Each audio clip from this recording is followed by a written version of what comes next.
Confidence is often misunderstood as a feeling that just happens to you. Most people spend their lives waiting for a specific achievement or a change in their appearance before they allow themselves to feel capable. However, waiting for external permission to feel confident creates a cycle of uncertainty. To build confidence that actually stays with you, we have to look at it as a skill that is practiced rather than a reward that is earned. Many of us navigate our daily lives with a lot of hesitation. We worry about making mistakes in social settings or failing at new ventures, and this fear often keeps us paralyzed. This struggle usually comes from the fact that we have been taught to focus on the surface level things, such as how we look or how others perceive us. When we base our value on these shifting variables, our sense of self remains unstable.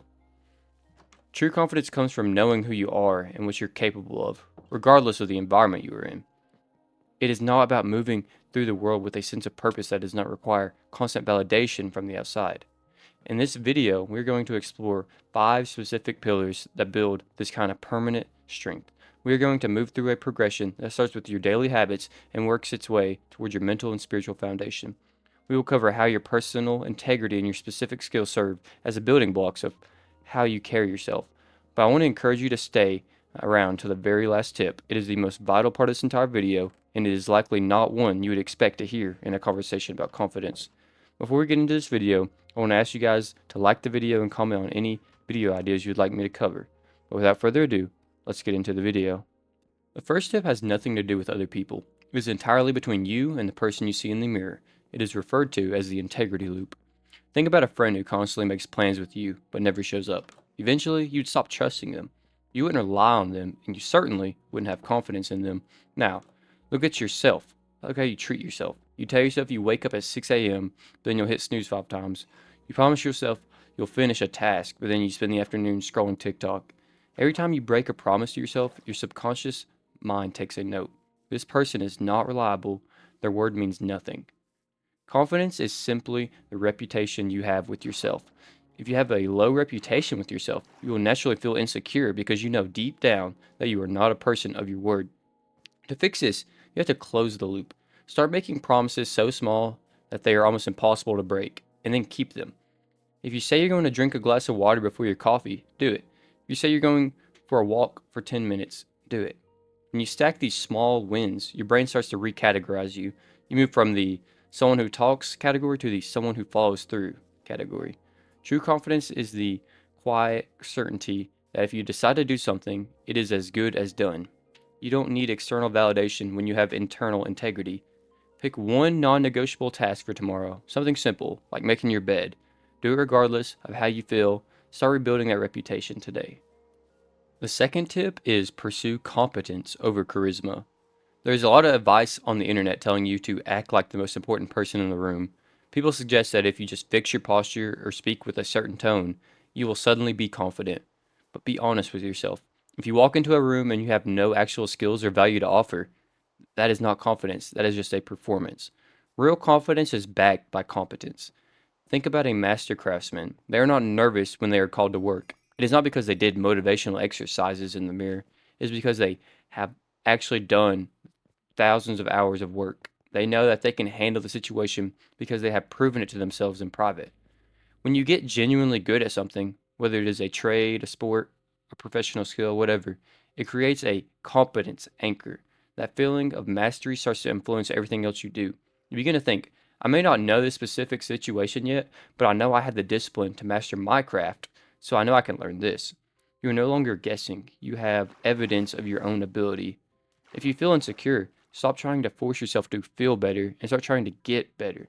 Shift your focus from your personality to your utility. Ask yourself, what can I actually do? How can I be useful? Confidence is the reward your mind gives you for the hard work of becoming capable. The third tip is choose voluntary discomfort and rejection. Most of us live in fear of the word no. We are afraid of being turned down for a job or rejected by someone we admire. Because of that fear, we live very restricted lives. We stay within a safe bubble, but that bubble eventually becomes a prison. To be unshakable, you have to realize that rejection is not a catastrophe. It is just information. You can actually train yourself to handle this through rejection therapy. This means intentionally putting yourself in positions to be turned down for small things. The first time you do this, your heart will race. But once that rejection happens and you realize you are still standing, you become so much more powerful. You realize that you can survive the worst case scenario in social settings, which gives you the freedom to take risks that others are too afraid to consider. This also applies to your physical life. If you never push yourself, if you never experience a difficult workout or discomfort in a cold shower, you are teaching your brain that you are fragile. Voluntary discomfort is about proving that you are the master of your feelings instead of a slave to them. When you can tell your body to keep moving when it wants to quit, you build a level of grit that carries over into every conversation you have. This week, do something that makes you feel a little uncomfortable.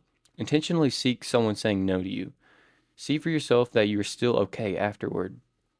Tip number 4 is realizing your life doesn't matter as much as you think.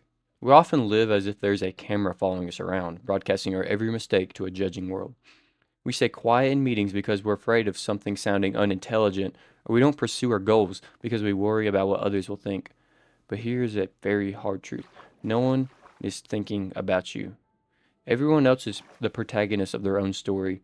They are far too consumed in their own bills, their own insecurities, and their own mistakes to spend more than a second thinking about yours. When you realize that you are not the center of everyone else's universe, the weight of the judgment just simply falls away. Think about the billions of people who lived 100 years ago. They had the same social anxieties and the same desperate need to be liked that you do. Today, we don't even know their names. In 100 years, the catastrophic embarrassment you are feeling right now will be completely forgotten. When you look at your life through the lens of eternity, the stakes of social rejection become incredibly, incredibly small. You are not important enough to have to be perfect all the time. This isn't meant to be discouraging. It's meant to be the ultimate freedom. You just got to look at it in the right lens. Once you accept your own insignificance in the eyes of the world, you are finally free to be yourself without having to apologize for it. The final tip, and the most important one, is to build a relationship with God.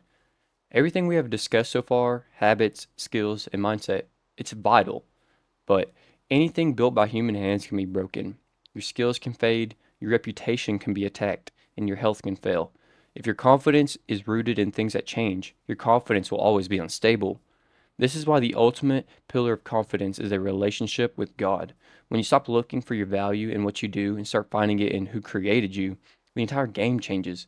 You move from self confidence, which is fragile, to God confidence, which is absolute. The world's version of confidence is a constant performance. You have to keep earning your spot every single day. But in a relationship with God, your value is settled fact. You were created with intention and purpose. You were created in the image of God. You know that the creator of your universe is for you. The opinions of people start to lose their power. You don't have to walk into a room wondering if you are enough because you already know you are. You aren't seeking approval anymore. You are operating from a place of already being accepted. This is the only type of confidence that can survive a tragedy, a job loss, or a total failure. It is the peace that surpasses understanding. Confidence is not a personality trait that some people are born with and others are not. It is a structure you build brick by brick through the way you live your life.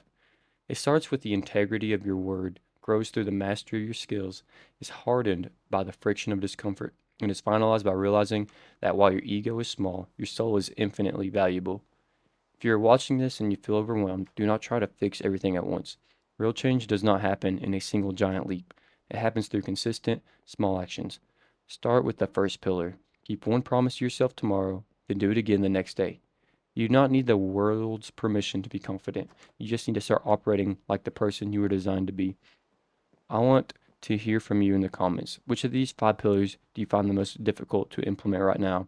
Is it the internal discipline or is it the spiritual foundation? Let's talk about it. Thank you so much for watching.